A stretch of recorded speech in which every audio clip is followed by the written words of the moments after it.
So, you're the new kid, huh? Here to replace me? You little whippersnapper, I'd slap your neck. You're not as good as me. We used to work in the mountains. You're young and useless. Calm down, old man. You've been replaced. You're old and frumpy. We're getting complaints about the smell here. Like, we're moving on. That's nice. What are you in, 1080p? Come on. 1080p is the sweet spot, you little shit. We don't need the 4K. It's too sharp. I want to see something sharp. It's my knife in your liver. Yeah.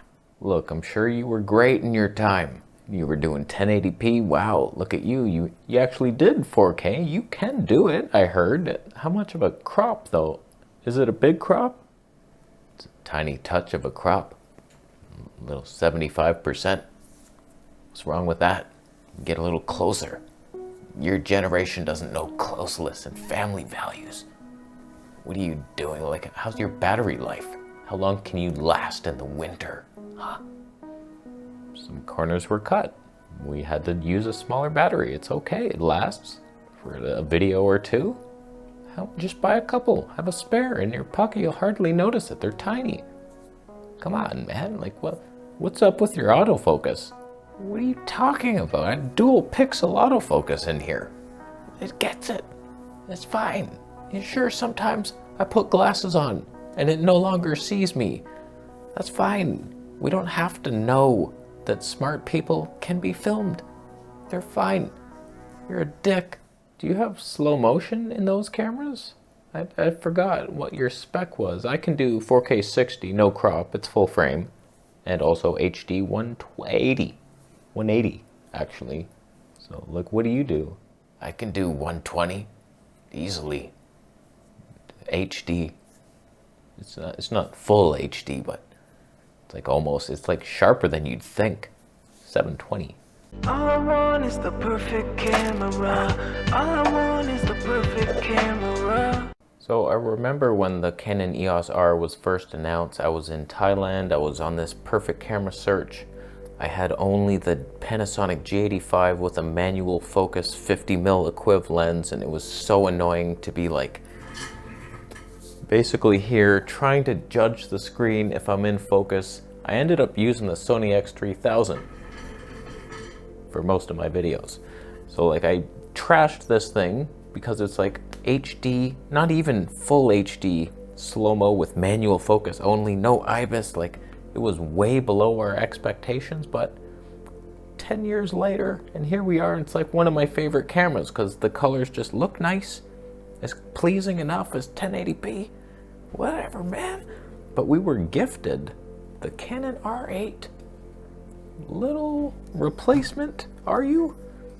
I debated whether or not this was actually a replacement because the battery's much worse. We only get 2 custom modes instead of 3. I was like, is that really an upgrade? It kind of is. So today we're going to do a bunch of comparisons and talk about the advantages of the R8 over this and some of the downsides. The intro little boardroom meeting was filmed. The Canon EOS R part was with the 50mm 1.8 in autofocus. I have no idea if that even worked. Usually when I put glasses on, it hunts a lot. So I just kind of expected that to happen. And the Canon R8 was in 4K, but with the Zeiss Planar 50mm 1.4 at 1.4, which is super not sharp at all. A little side by side, which actually looked better. We're looking at 1080p with a sharp modern lens versus vintage lens in 4K. So let's do a little switch in here and then we'll go outside. I have some ideas for like super crop on the 4K versus regular full frame 4K. Right now we're in HD, Canon EOS R with the 24mm 1.4, boom.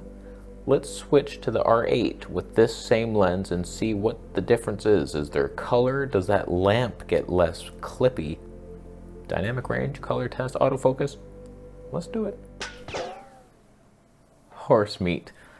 So now we're on the Canon R8, same exact lens. The only real difference is now we're in 4K and we're also in 10-bit, and we went from C-Log normal to C-Log 3, which is an improvement in dynamic range. So like on paper, you're thinking fantastic upgrade. Like it did everything. Resolution, dynamic range, freaking color, science, 10 bits. But does it look much different? If we're looking side by side with Hobo Boy, 1080p only. It's embarrassing to be you.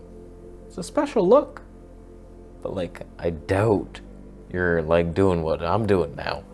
You couldn't be. I gotta be honest with you, in my initial test, Nikon Z30 versus Canon R8 with the Voigtlander, I was like, damn, that Canon color science and dynamic range, I was like so impressed and just in love immediately. And then what I've noticed is Canon digital stab is better than most companies' IBIS. It's way better than Fuji IBIS plus digital stab. There's no combo in Fuji that can match just digital. We're talking no IBIS, no lens stab, and you're walking and it's pretty darn stable. So like fantastic. It's better than Sony, I think, even active stab. The only way you beat it on Sony is catalyst browse, which takes a lot of time and degrades your image from like 4K to 720p if it was a foot. So it's like better than, I would say not Panasonic level. You have to stoop down to Micro Four Thirds, or even Panasonic full frame is better. But like, hot damn. So when I did that comparison with the Nikon versus everything I own, basically, when I got to Withrow Park, I filmed a little segment for my Vegetable Police channel, and I was just like, wow, the beauty was ours. I was using the Voigtlander 3.5, stopped down to 5.6. I was just like, the dynamic range, the color science. I've been debating this camera for a long time. I thought there was a bunch of things about it that were not as good as the EOS R. Let's talk about them outside. I want to see some things here. We got like this budget 50mm prime versus a Zeiss Superior, or is it? Let's do some comparisons. 4K crop versus 4K normal. Crops in here, let's go.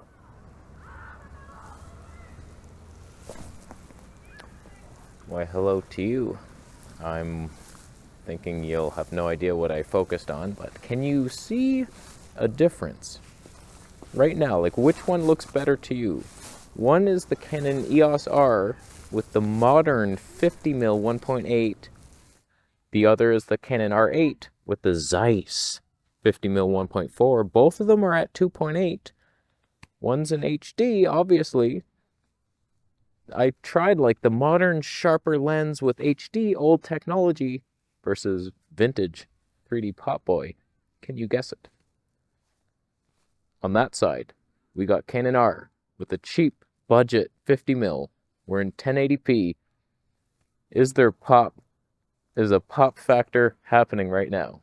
Manual focus versus Canon R8, new modern technology, Zeiss vintage lens. Oh boy. Oh boy.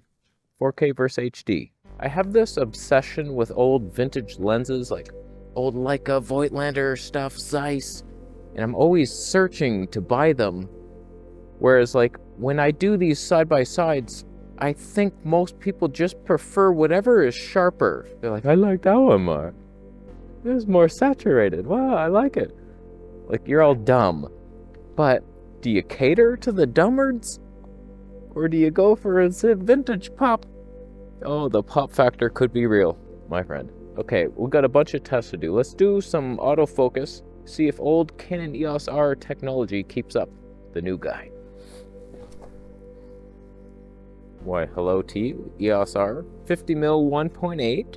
And what I've noticed is Canon can be somewhat reliable at times, but when I put sunglasses on, gone am I from their life. But I've also noticed that this 50mm 1.8 seems to recognize glasses better. Why is that? Compared to my 24mm 1.4 L lens, it has the eye.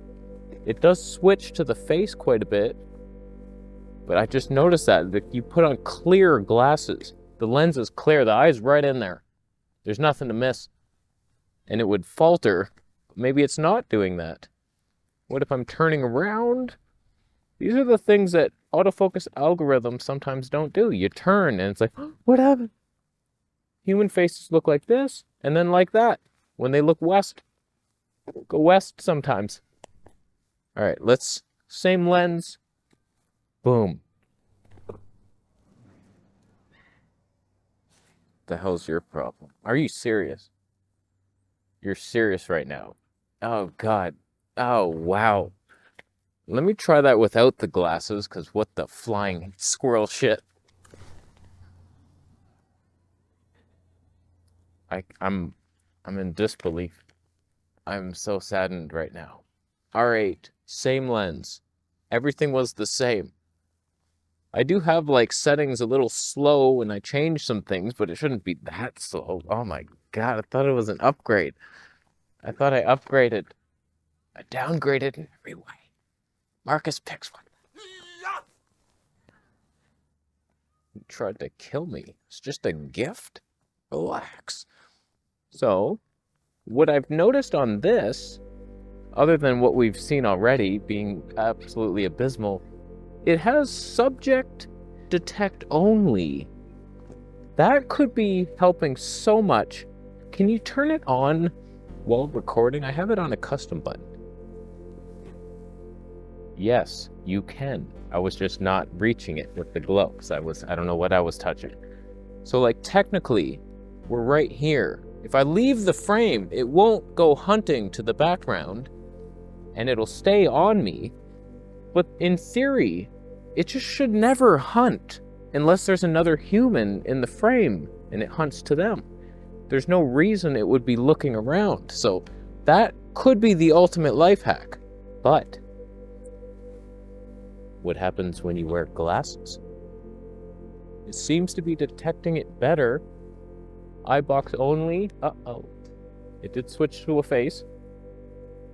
Interesting. Not bad.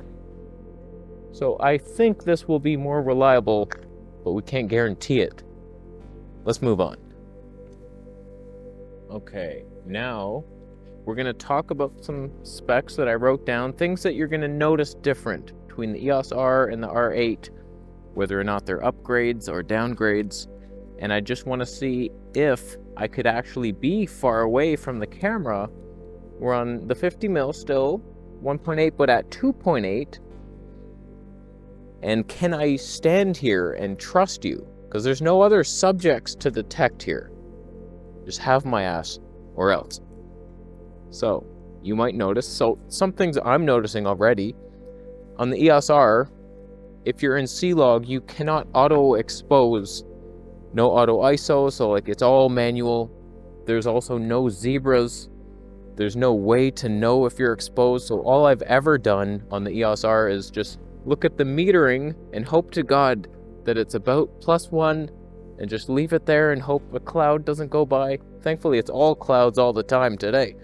You know what I mean? The cool thing about the R8 is you not only have zebras, but also false color, which I'll be honest with you, I don't really know how to use it. I got to study the charts better, but you got to it's a lot of things. You got to turn off focus peaking and zebras, and then you can use it. But for a quick thing, you just press a button and you see, okay, my skin's gray, should be pink. I don't know the rules, but that's nice to have, isn't it? Okay, now I want to switch to the Zeiss on this same body, 4K. Is there more pop when I switch? There better be. The battery is already flashing red. I want to dig a hole and climb into it. My God, I have all these plans to compare the 4K crop to this, so this might be the last you see of the R8 today. My goodness, but do we have 3D Zeiss magic? We might. How did I miss focus, you ask? I don't know. The focus box was on that tree, green light, yes. Okay, we're good to go. I recorded several clips in that same focus point, so we're stuck. But just looking over the footage, the EOS R stands up well as my little baby tries to recharge itself, exhausted, needs a blanket. The color science of the EOS R, not bad. Everything's pretty good. Battery life, we're still going strong. By the way, I do have a lens that I bought And it is this one. And I'm not talking about it in this video, but it will be reviewed. And the cinema will be ours. I'll leave for now. The coolest thing is this Canon R8 is lighter and cheaper and has so much more specs. Like, do you even fathom that we're going from 4K 24p 8-bit C-Log, no auto exposure, to 4K 60 10-bit C-Log 3 with auto exposure? That's some stuff. That is some stuff right there, my friend. I wanted to do some slow motion tests, but let us switch to the Canon EOS R right now in HD, and then we'll compare to 4K crop. Okay, my goodness. I just recorded a couple slow-mo clips before the R8 died in my arms. Oh, that sucks. I did make a video before this, so I didn't keep it charged, and if I had another battery, obviously I'd just pop it right in there, so I'll get one soon, but don't worry about that. So side by side, same exact lens, same settings, only difference is 4K versus HD. And a little side note, what you might notice when you're switching lenses, on the Canon EOS R, you get the nice little shutter flap closing protecting the sensor. R8 no longer gives us that technology. Is there even a shutter in the camera? Highly unlikely. So now I want to switch to 4K and try to keep this same rough framing. It's a bit of a crop though. Okay, now we're in 4K on the Canon EOS R. I had to move it back about 90 light years. And we should be in focus, trying to focus on this thing. It never works out for me. Side by side with 4K full frame. Like, the EOS R has amazing sharpness in 4K, but it's in between APS-C and micro four thirds. That's how small the sensor gets. So, is he nice? Zeiss, we didn't change the aperture, we're 2.8. I think this lens is sharper at 4 and even 5.6, but let's relax. Let's relax now. Now, something I just noticed as I filmed slow motion on the Canon EOS R, you wait for that B-roll to hit you. You cannot be in log. That's interesting. So it was standard profile. Let's do a little HD 180 versus 720p 120 frames. I didn't explain that properly.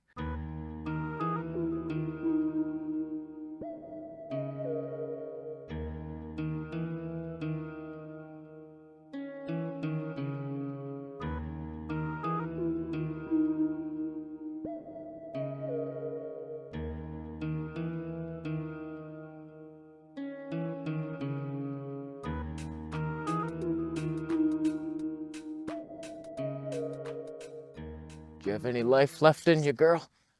We could do it. Okay, here we are. Don't know why I'm doing this, but R8. Final thoughts. Is it worth it? Is it worth the upgrade? To me. Hello to you. Hello. Hello, my co-host. In my opinion, this is so much better for me in every way. Just the specs, the slow-mo, the fun, the more dynamic range with C-Log, the autofocus potential with the not hunting, subject-only detect. You just can't do the stupid YouTuber, oh, look at this thing. It's not going to detect anything but your face. I have this, do you want to buy it? It's only going to do the face. Just the battery life. So you buy 17 batteries, you put them in one pocket, you're a little lumpy. That's okay. Yes, it did just die. By the way, battery exhausted. It gets tired, so what? He ran a marathon, just let him have a break. Piece of shit. I tell you that. EOS R battery is legendary, especially when you get the upgraded one, the EPN6H or something, that came with the Canon R6 Mark II. Technically, yeah, it would be better to have the R6 Mark II. It's like a Canon R8 with the battery and IBIS, but that could ruin your life. Canon IBIS for wide lenses, not so great, is it? No, it is not. I brought the camera closer, stopped down to 24. I tell you, the EOS R is a special girl. It's a little dated, and the used price is about the same as an R8 new. I don't know what you're gonna do. Why is the screen still on saying Battery's exhausted. We promised we couldn't do anymore. It's still on. So now that I've actually used the R8, is it better than the R? Because up to this point, I was only theorizing based on spec sheet information.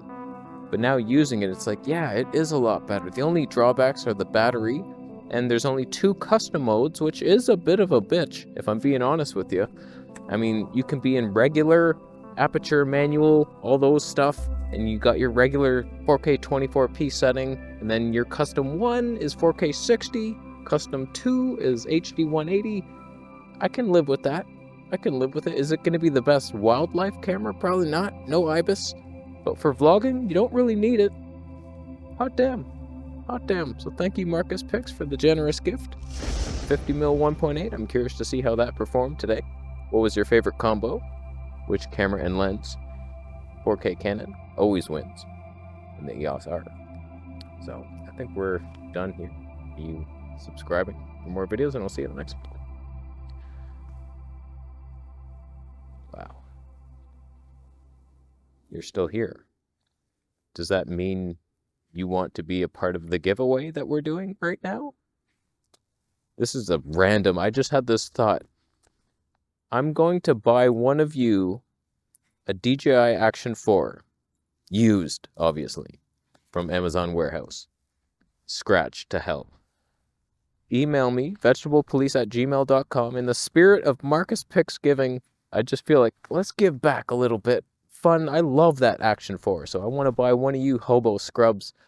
So just email me with a link to your channel so I can see you actually vlog, and hopefully you have something worse and this is an upgrade for you. Like, don't message me if you have like an R6 Mark II with the 15 to 35 and you're like, oh, would also like this.